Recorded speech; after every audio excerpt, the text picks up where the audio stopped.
Are we going to see 300 points tonight? Are we going to see 310? Could we see 320? Probably not. But with these defenses, you never know. It's next on Locked On Jazz. You are Locked On Jazz, your daily podcast on the Utah Jazz. Part of the Locked On Podcast Network, your team every day. How are you? I am David Locke, radio voice of the Utah Jazz, Jazz NBA Insider. Today, we'll look at whether, with these two defenses, which have both not been very good, we're going to see 300 points tonight. The Jazz have simplified their defense. It's gotten much better the last two games, and it's probably the most important thing about this road trip. Jazz will see Quin Snyder for the first time tonight. We'll discuss that, road trip tasks, and we'll look around the league as well on a Tuesday edition, which is a little bit of a Monday edition because I didn't do a show yesterday. I'll explain in a second on that. I am David Locke, radio voice of the Utah Jazz, Jazz NBA Insider, and this is Locked On Jazz, your daily podcast of the Utah Jazz, giving you insight, expertise, geeky numbers, and hopefully making it way better to be a Jazz fan each and every day. Thank you so much for taking the time to make Locked On Jazz your first listen of the day. We are free. We're available on all podcasting apps, and we're also on YouTube. Join the conversation there. Send me a little note on Twitter or X at DLocko9. And please, 5-star reviews and thumbs up on the YouTube are always available, are always appreciated. And to those of you that are everydayers, thank you. All right, few notes. I had probably the most people ever come by and say hi the last two home games. I loved it. Thank you very much for doing so. I'll do my best. I ran out of stickers. I did not expect that kind of thing, so I will pack more stickers. Thank you very much for all that. It was great. I love it. It's hard during a broadcast, but if I have a moment in between or before, I'll pop a headset off, say hi quickly if I can. So thank you very much. I super appreciate it. When I'm walking around the arena beforehand, it's great to get your energy and your juice. So I do appreciate that. And thank you very much for everyone who stopped by and said hi. A few notes. We only did audio only on Saturday because Locked On, the whole network was switching platforms. And so there was no place to put our audio for a day. And so that's why Locked On Postcast was only on audio the other day. And it is not, that will not be the case. Tonight we'll have both for you. Yesterday I did not do a show because it's kind of a funny story. Hopefully you'll laugh. I actually went yesterday to Arizona to watch my daughter play a college golf tournament. And then, so what I did, I'm only sharing this because hopefully it's funny, is I think you guys may have heard I have a van. So I finished the Jazz game and I just slept in the van and then took a 5:55 flight to Phoenix and then watched her play and then flew to Atlanta. So I'm now with the team yesterday. So there just was no window for which I could get a show out yesterday. So that's why. I want to share something weird. This is not about the Jazz. This is about life. And my wife will be mortified that I shared this. And she's mortified that I do this, but I love it. And I just had the best experience this morning and I just want to share it. So we all say, hi, how are you? Hi, how are you? Oh, I'm good. Yeah. To everyone. And no one gives a crap. It's like the most false interplay between two humans that exists in society. This is deep crap. This is me being really weird here. So if you spend this much time with me as an everydayer, you get it. If you're a first-time listener, then this is not what we usually do, and we'll get right to the Jazz and the Hawks and how many points we're going to see tonight and get ready for the road trip. But I just wanted to share this because I just had I've had about 4 or 5 really cool experiences with this. So I wanted to share it with everyone and see if they want to do it also. So it's really always bothered me, this like kind of bull crap human interaction, which has no sincerity, no authenticity to it at all, where we just say, hi, how are you? Or, you get coffee from someone. Hi, how are you? Oh, good, great. You actually don't care. So I started asking people, what's the most exciting thing in their life, or what's the best thing that's happened today if it's later in the afternoon? So I come up, like today, I went to go get a spoon, and truthfully, I got a fork. She gave me a thing, it didn't have a spoon, but that's fine. And I came up to their little hostess table, and I asked, what's the most exciting thing going on in your life? And this one woman told me about the school she's taking and how she's broken through as a student, and she's just so proud of herself because she's been able to become a better student at where she's in college right now, and she just was never a good student, and she can just see that. And I was like, so cool. And the other one was super honest with me and said that honestly, she's like, I've been able to come to work without anxiety and depression for all this time. And I just feel so great. Like, it was just such a cool. And the other day in Washington, D.C., I asked one of the guys that was out front of the hotel, and he's from Ethiopia, and his family was coming to the United States to live with him, and he'd been here for 8 years, and he has gotten citizenship, and now he finally gotten his wife and his child approved, and they were moving to the U.S., and they were arriving on Tuesday. Like, it was so uplifting. It was so amazing. And in Indianapolis, I actually asked this question to the woman behind at the salon or the spa when we walk into the gym, and she told me she'd met Pink, and then that meant that I love Pink, and that Pink was in Indianapolis, so I got to go see her concert, so that was good for me. But it's just this great way. Hey, I'm an extrovert, and I get my energy from other people. If you're an introvert, you do it by quiet, and you want to be, so this sounds like the worst thing you've ever heard in your entire life. So it's for each their own. But try it. Try it for a day. You got to be extrovert. You got to be a little confident. You got to be a little bizarre. You got to be willing. Like, my wife will kill me if I do it when I'm with her. She's an introvert. But it's kind of fun. Ask someone what, instead of hi, how are you, and having an interchange of words that mean nothing, take a second, pause, and legitimately ask them what the most exciting thing in their life is. And I bet you will get more good stories and happiness and energy from that than you will. All right. Life hacks from Locke that are probably totally ridiculous. Kind of an arrogant initials on my part to be telling you. Somebody asked me the other day, would you ever write a book? I was like, oh my God, no. The most arrogant thing you could possibly do in my book is like write a book. Sorry for those who've done it. Which gives advice to other people. Like, I'm just trying to survive every day. Are you kidding me? All right. So anyway, I just kind of wrote like a short little chapter of a book, and it was obnoxious, and I apologize. All right. So tonight, Jazz and the Hawks, first of a road trip. And I think you guys have this, but like, we just went on a stretch defensively that quite honestly was pretty horrific. If you looked over the last 20 games in the NBA, or even over the last 15 now, we had the worst defense in the NBA, which is not ideal. And not only did we have the worst defense in the NBA, we have a 123.5 defensive rating, which is the equivalent of the Celtics offense in that time stretch, which is a 123, and a 123.5 defensive rating, if for an extended period of time, would be the worst defensive like ever in the history of the NBA, because the offense is so good right now. So it's a little misleading, but it's not great. Well, in that time period, there's only been one other team that's been equally as bad defensively, and that's the Atlanta Hawks. They've been a 121.4 in the last 15 games. And if we stretch this out to the last 20, it's not great either. So, you know, this is prior to the trade deadline too. Like, we kind of had slipped on this before the deadline, that our defense had kind of fallen off the map. And then it's gotten a little bit better recently. But if you go take us back to, you know, January 1st or January 8th, I mean, this is when if we go to January 6th, which still when we're winning, like that's our hottest time of the year. We win 6 in a row there. I can take us back to January 6th. I think it gets back to like the last 22 games in the season, and the defense is still not great. Like, it still was not one of our better stretches. It frankly just a little bit, I think, can give some justification to some of the moves that were made in that time period. So this is the last, if you take it, this is the last 23, 24 games, right? So this is almost a month.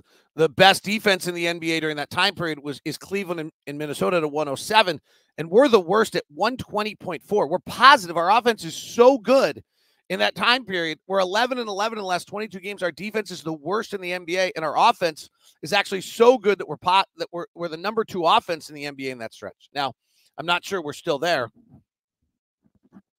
with some of the trades, but we have not been great in that.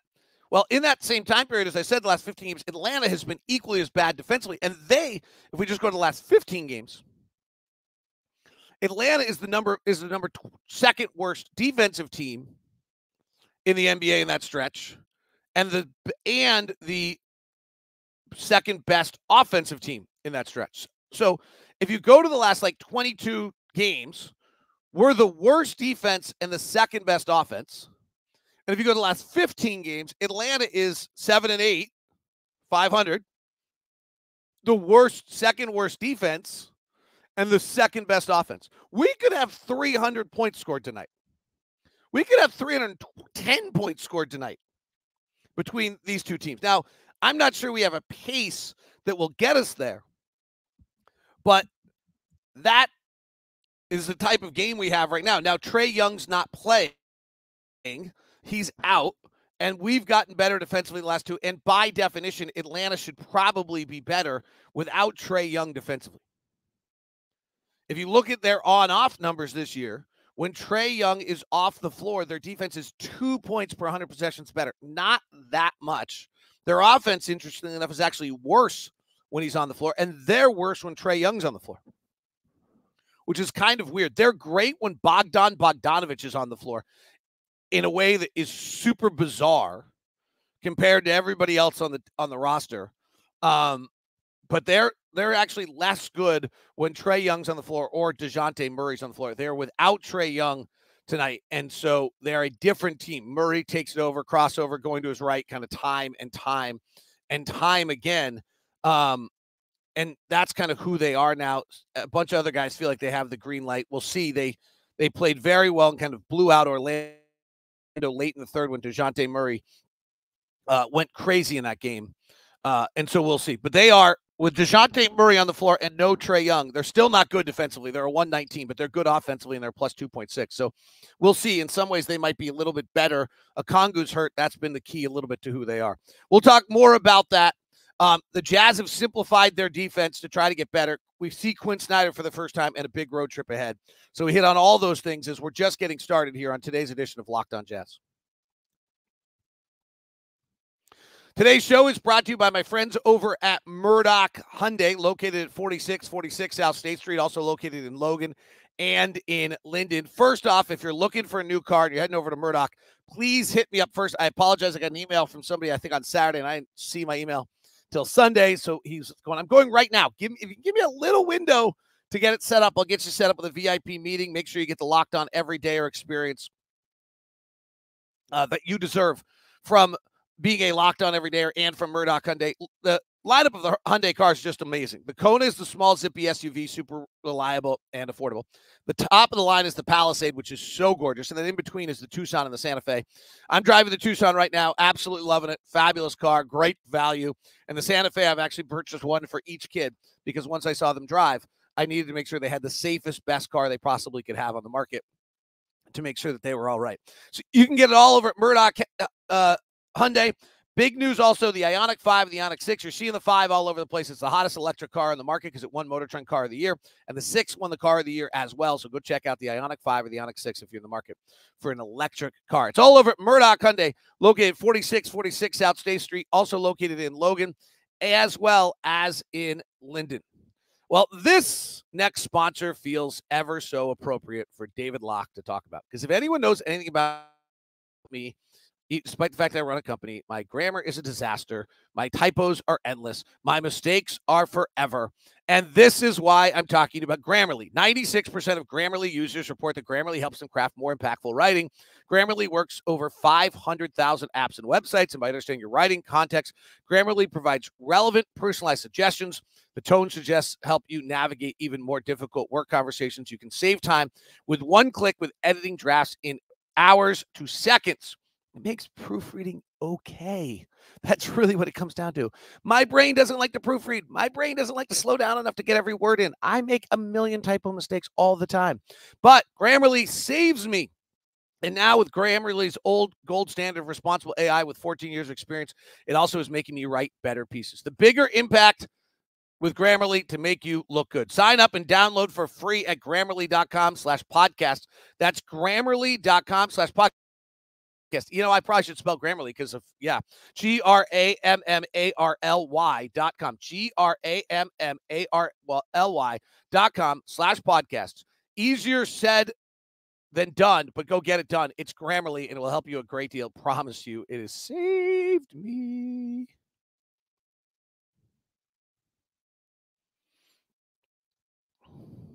Thanks so much for making Locked On Jazz your first listen of the day. If you've not checked out Locked On Sports Today, it is the first ever national 24/7 sports channel on YouTube. We also have Locked On Sports Minnesota, Los Angeles, Cleveland, Dallas. Did I say Atlanta? I think I said Atlanta. Atlanta, Minnesota, Southern California, Dallas, Cleveland. 5. So if you're local in any of those markets, make sure you check out Locked On Sports Atlanta. They're all on YouTube. They're also, Locked On Sports Today is now also on Amazon Fire TV. Tonight's game, Jazz and the Hawks, 5:30 for your drive home. So please join me and Ron. It is also available on Sirius XM, as all hometown broadcasts are. All right, let's get to the Jazz and the simplifying the defense. So the Jazz allow a decent amount of threes, and teams are making a really, really high rate. A little bit unnatural, frankly. Jazz are now 29th in the league in defending the three-point shot. Some of that could be that we're allowing open threes, but there's usually not this kind of variance. There's usually the league average is 37.3%, and on defense, the shooting discrepancy usually gets pretty slim. Like the best defense out there is Houston at 35, and you probably shouldn't be a lot over 39, kind of 2 percentage points inside, and it's just kind of luck or not. We've stretched over. We're now allowing 40% of our opponent shots as threes, and the corner three, we're allowing 44%, which is 5 points better than league average. We're just getting a little unlucky there, or not allowing, or allowing the wrong guys to shoot. I'm not sure. I mean, we're actually 30th in allowing the corner three, 28th in allowing the non-corner three, and 29th overall. So it feels like one of two things. When you kind of have every one of those numbers, you say to yourself, like, oh, is that really actually that we're unlucky? Or is that the fact that we're doing something to allow too many open shots? Probably a little bit of both. But the 44% on corner threes is crazy. League average on corner threes is almost 40%. It's 39.4, which is cray. I haven't said that in so many years. So we've got to get a little bit better defensively. One of the things we're trying to do is switch less, stay home more, guard your man more.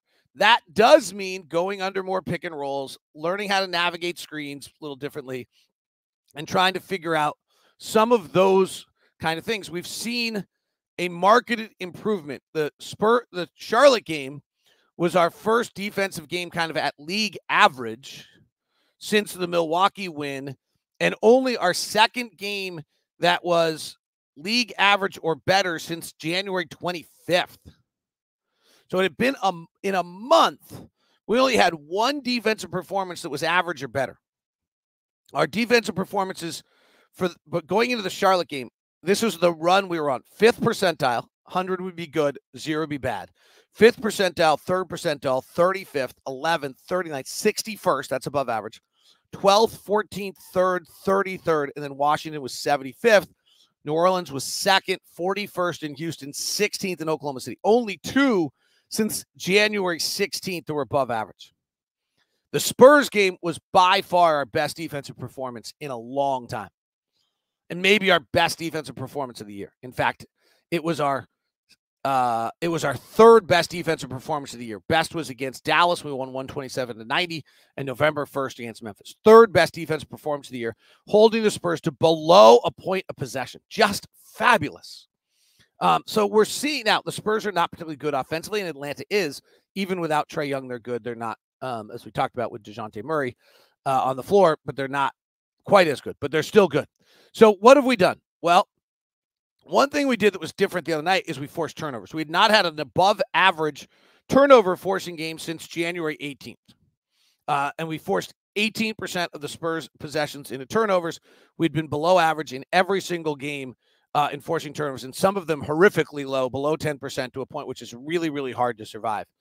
The other thing is we're very good and have continued to be at not fouling, and that's kind of the yin and the yang there, of that you're not fouling and then you're also not forcing turnovers. And how do you weigh those two pieces?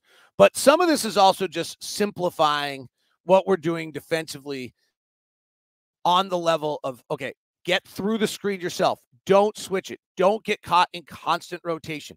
Navigate the screen and go under the screen if you have to. And that is giving up off the bounce threes. Frankly, where offense is in the NBA right now, giving up off the bounce threes is probably a good concept. It's probably okay. There's just very few players that can shoot an off the bounce three in the half court at a level that is equal to league average. Now the Jazz obviously are allowing, as we just talked about, are allowing a lot of a high-level three, so maybe that will change, maybe that won't, but it does. That's part of it. So watch the Jazz guys. They stayed engaged, and then that cuts off the paint.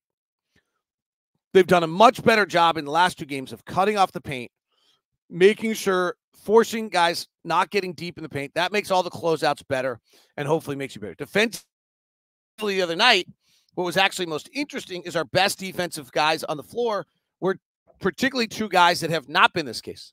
Against the Spurs, Keontae's defensive rating was an 86, and John Collins was an 87. Taylor Hendricks was really good in his 26 minutes, too, as an 86.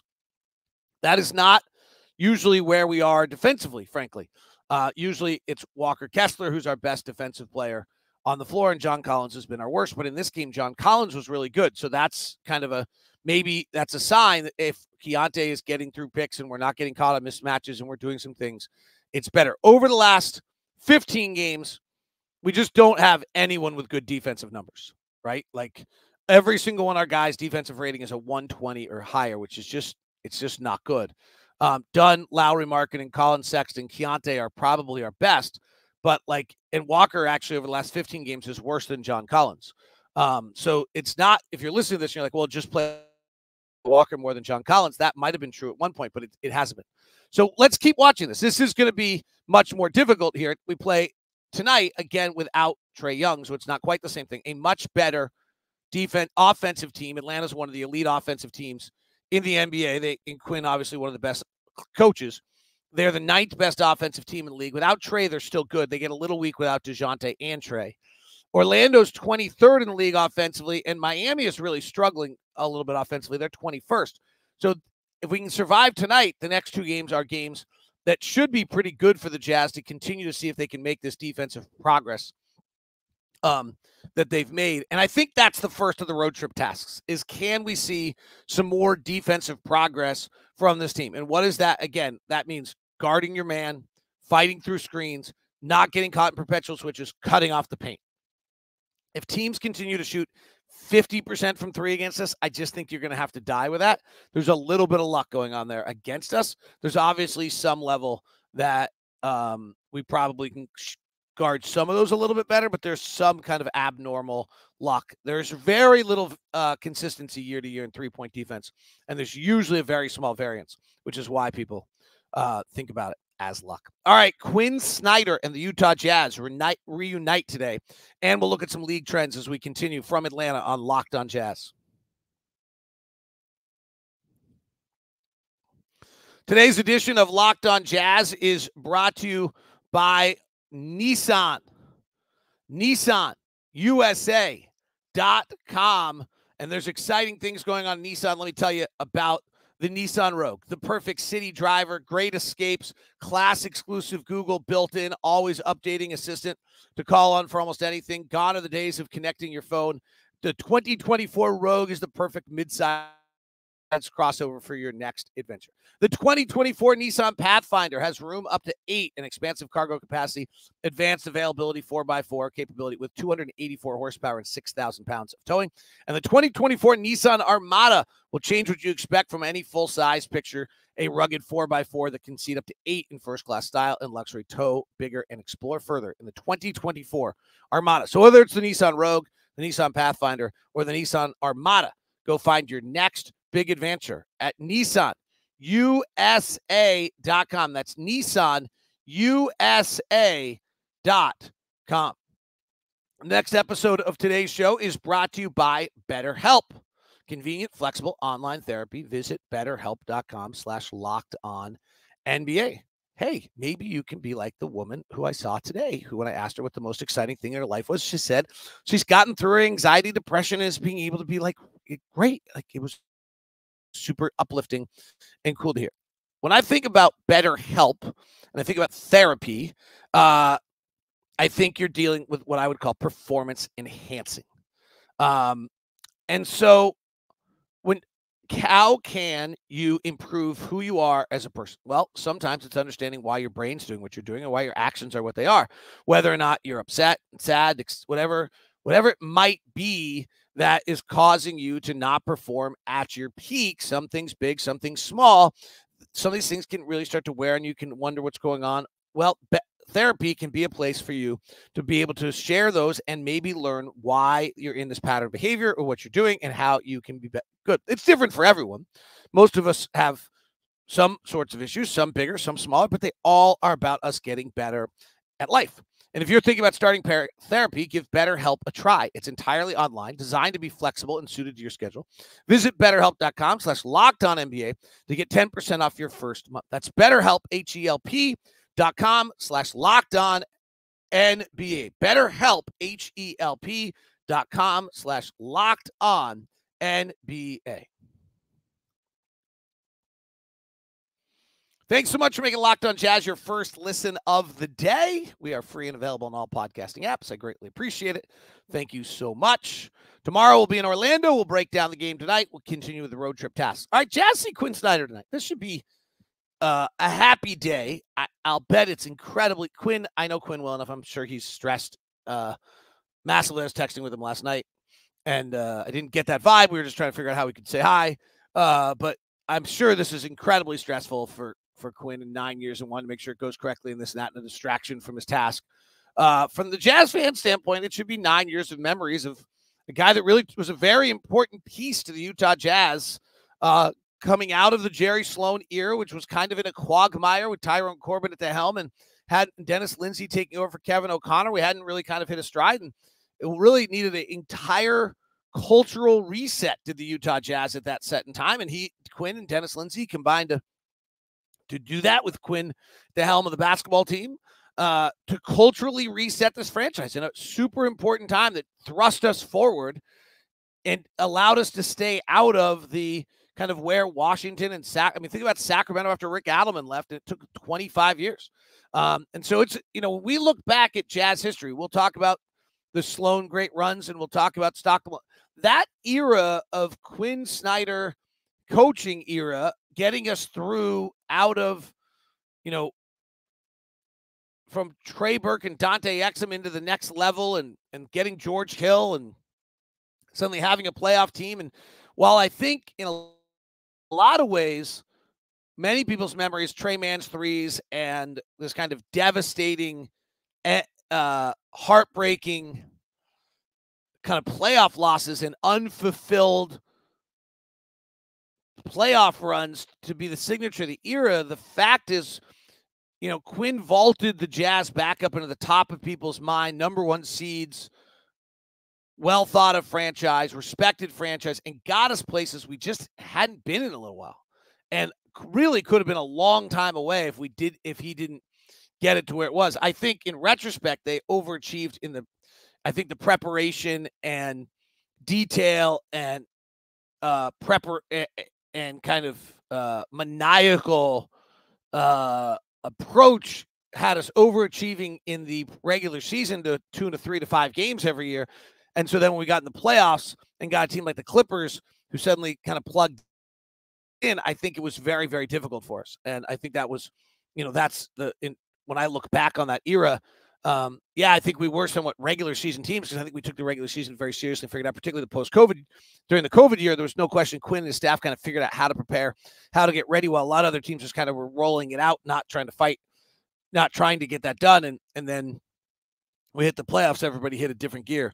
But to me, those playoff losses, which I think are obviously, are hard, are really, it's an era of like Quin developing Gordon Hayward into a bona fide star, and then allowing Donovan to prosper and taking Rudy from a G League player to a Hall of Famer and allowing the Jazz to have this prosperous run in an era where almost every other franchise that's ever had a run like the Jazz had under Jerry Sloan goes through an extended quagmire of about a decade. And we went through like a year.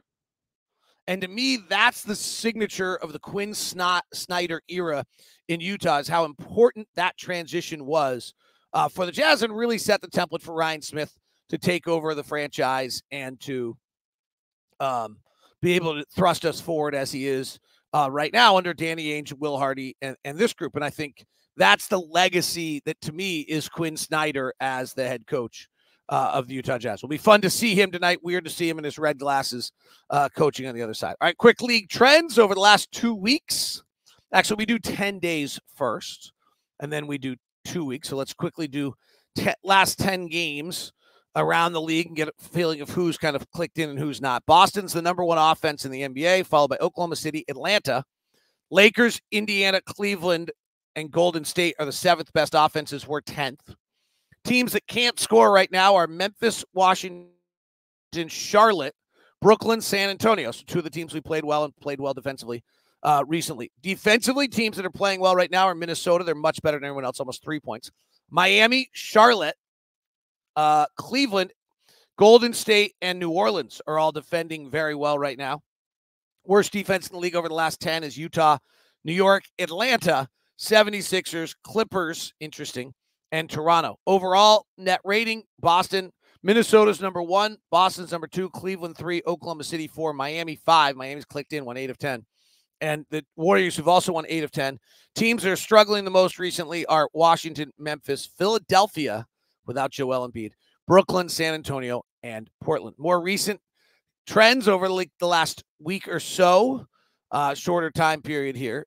The hottest offensive team in the league is Boston with a 135 over the last 4 games. Then Oklahoma City, Toronto, Indiana, Miami, and the Lakers. Portland, Brooklyn, Philadelphia, Charlotte, Washington, Memphis are having a hard time scoring.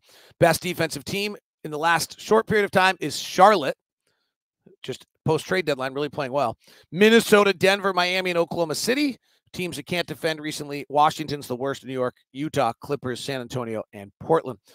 Best team overall, Boston, Oklahoma City, Denver, Miami, and Minnesota. So teams are amping it up right now. Portland, Washington, Brooklyn, San Antonio, Detroit, and Houston have been dreadful.